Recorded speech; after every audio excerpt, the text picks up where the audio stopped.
Good morning, everybody. My name is Cole Kellam, and as Tierney said, I did officially enter Oakridge in preschool, but in reality, I've been an owl since the womb. I consider it an honor today to be up here as the last of 83 seniors of the class of 2016 to give their speeches on this stage.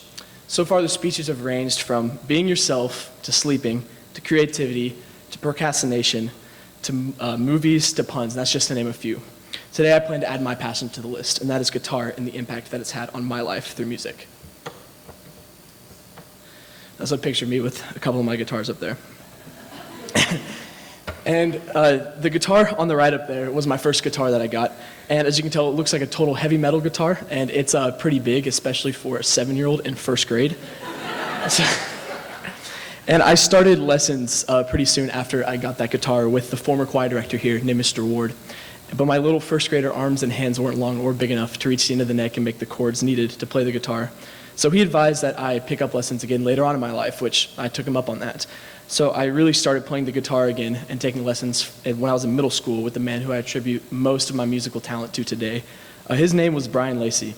And what Mr. Lacey taught me, probably the most valuable lesson that he taught me, is that in order to become great at something, you need to be willing to put in countless hours of hard work and really, really great effort. Now, the picture on the left is one of the very few videos that we recorded during one of my lessons, and sadly I was not able to put it in the PowerPoint and start it where I wanted to, but I'll just let y'all know it was pretty rough.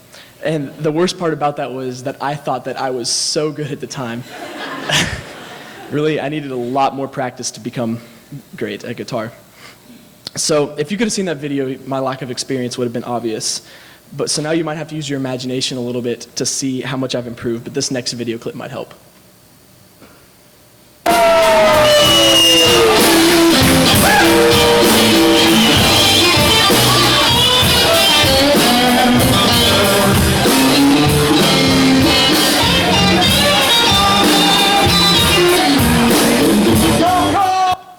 Thanks, Dad, for that shout out there at the end. It's been truly gratifying to see how much I've progressed since middle school, and I can't wait to see that same improvement another 10 years from now. Now, the next thing I'm going to talk to you about affects all guitarists, no matter what age, gender, race, style, or skill level they are, and that is the want for more gear. And something that my dad always used to say is keep a kid busy and broke and it'll keep him out of trouble. But a quote that I recently heard that's way more applicable to a guitarist, especially one who's maybe in the rock scene, is teach a kid to buy gear and he'll never have enough money to buy drugs. Now,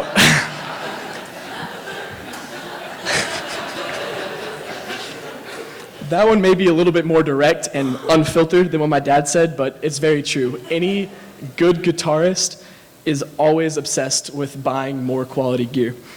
So these next few slides are some of my personal gear. The guitar on the right is what I consider to be my first guitar because sadly I did sell my heavy metal guitar that I had when I was in first grade. The guitar on the left is kind of been an ongoing project since I won it at Six Flags when I was in lower school. It's been through exactly 8 different paint jobs, 6 different sets of pickups, 2 necks, new tuners, a few different colors of pick guards, and a countless number of strings. The picture in the middle is an example of my pedal collection that I started when I was in 7th grade, and I'll come back to what a pedal is later on in this PowerPoint. These next 2 guitars are my 2 acoustic guitars. The one in the middle is my Breedlove that I've had for about 7 years now. That's just truly a workhorse. I can always rely on it.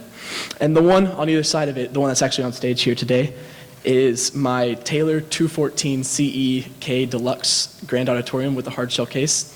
That's a mouthful, but it's truly amazing. I thought I knew a lot about life, but I realized that I didn't know anything about true love until that thing came in the mail a few weeks ago. And now these next 2 guitars are my favorite 2 electric guitars that I have. The one on the right is one that I've had since middle school, and the one on the left is new to me as of last year. And something that's interesting about each one of these guitars and unique is that I actually built them both. The first guitar, the white one, is a project that I started when I was in 6th grade, and it took up about a 2-year span of my life. I spent countless hours on YouTube researching how a guitar was made, and just same thing on the internet, and I kind of consider myself an expert by the end of it. Until I actually started to build a guitar. Then I realized I was far from expert level. The build not only reiterated the value of hard work, but it also taught me a new lesson, and that was the value of failure. Around just about every turn, I did something wrong. I sanded improperly. I sprayed way too much paint for each coat. I soldered the wrong wires to the wrong spots many times. There was really failure at every single spot in the journey, but that failure really taught me my guitar inside and out, and it also made building the second one a whole lot easier. Now, the next project I took on involving the guitar was actually with my mom's help for a little bit. It was building a pedal board and its case. Now, the case, if it shows up, yeah, the case is it's actually an old suitcase that I bought at a thrift store, and I built a board out of wood to fit inside of it perfectly, put some Velcro on it so my pedals could stick to it, but then something was still missing. So I had my mom help me out. She picked it out and helped me line the inside of it with velvet. And no, it's not blue, but yes, Mr. Cochero, I swear it's soft. That's a joke for anybody who's in Mr. Cochero's class. It's a little bit of an insider. But so after all of these projects, I thought that I knew what I wanted to do with my life, and that was mechanical engineering. It just made sense. I love building. Mechanical engineers build things. It worked out. But now I'm in the spot where most high school seniors are right before they go off to college, and that is not knowing what the heck I want to do for the next 4 years of my life. And I can also attribute that to another project that I took on involving the guitar, and more specifically guitar pedals. Now, what a guitar pedal is, simply put, is it's a little magic box that goes in between your guitar and your amp that makes your guitar sound differently. And I did more hours of research on the internet, on YouTube, and on forums, found out how to make a guitar pedal, and I built one myself. Now, I'm not going to bore you guys with the details, but the main components of a guitar pedal are PCBs, which is a printed circuit board, or Vero board, with capacitors, resistors, diodes, and transistors that work together to make the sound. And those are all on the left up on the screen. And the top is all those parts working together on like a prototype circuit board called a breadboard. And on the right is everything finalized on a PCB with all of the other parts to make in a pedal enclosure to make a finished product. That might sound boring to y'all, but doing this, it really showed me that I loved electrical engineering too, and I loved everything about it. So now I'm at the point where I might have to decide between mechanical or electrical engineering or choose to do both. But whatever I end up doing, I know that I will be able to relate it directly back to my passion for the guitar. And don't get me wrong, building is fun and great, but my passion truly lies with performance. Every Wednesday since I was in 7th grade, I've played for the worship band at my church for the youth. I've also played with my brother at different parties, and with my brother and George Moss at different venues and bars. And another program I'm a part of is the School of Rock Fort Worth, and we play at different places in Dallas and Fort Worth. And graduation is around the corner, so keep in mind that my brother and I are available for hire if y'all need anybody. We're pretty cheap too, I'm not gonna lie. So music has provided me many opportunities to play different places, and just a list of a few of those on the screen. But the best place by far that I've been able to play at is the House of Blues in Dallas. And the stage was huge, the lights were blinding, and the sound was amazing. It was a great experience. Now on this next slide is a video that might help describe to y'all how I spend most of my Wednesday nights.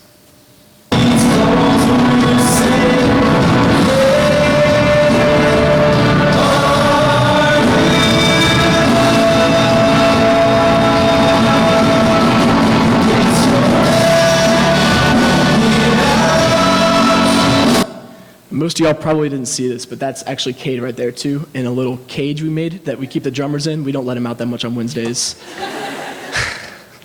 And another place that I've been able to play at is with the School of Rock, and a couple weeks ago, there was an International Progressive Motorcycle Show at the Dallas Convention Center, and I had the honor to be able to play at that. Here's a short clip.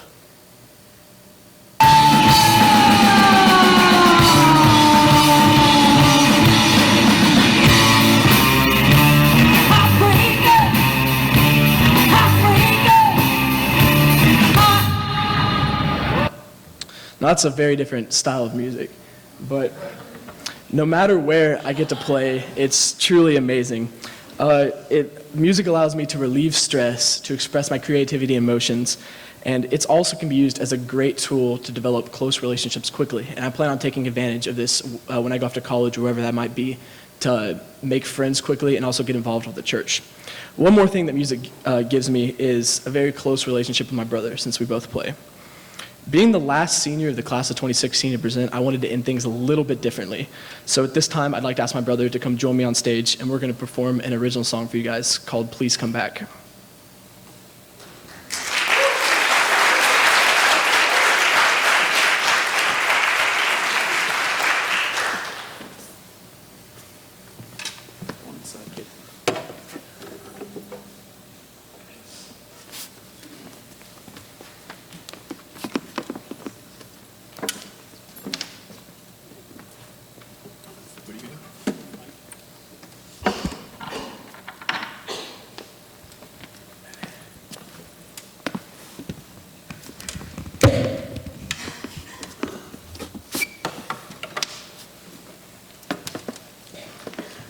Let me know when you're ready, kid.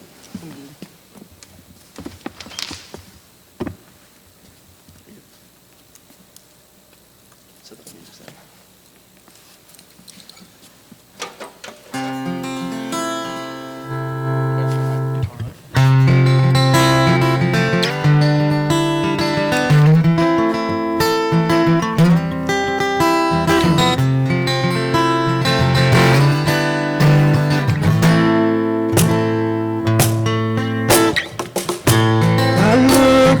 Next to me, right where you're supposed to be.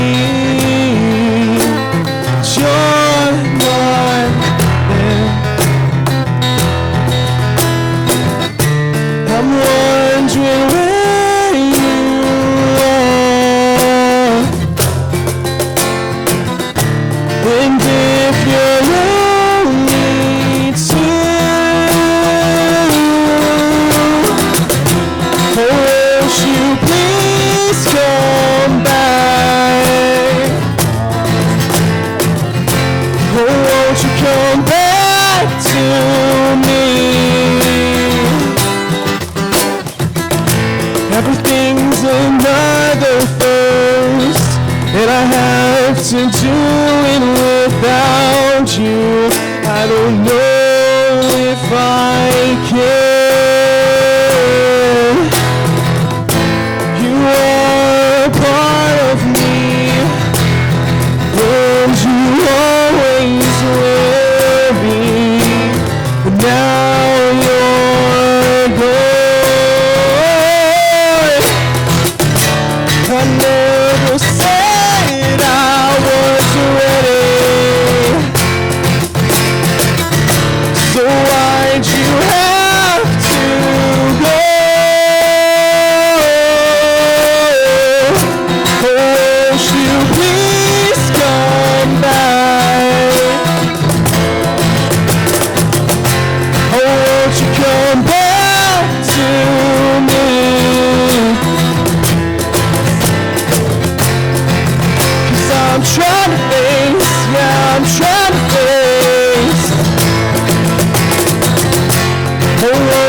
Come back, oh, won't you please come back, come back, oh, oh.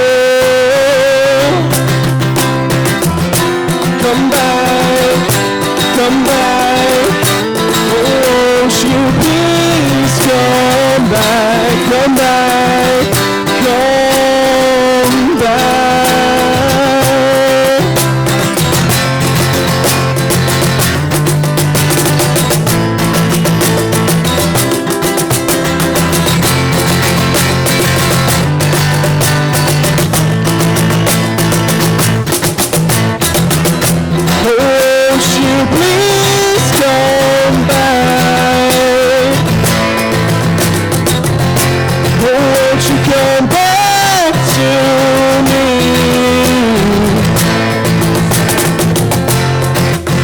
I'm trying to face, yeah, I'm trying to face.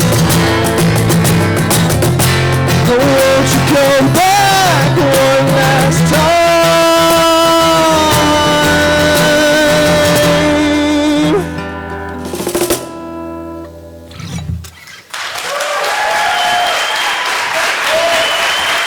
Thank you.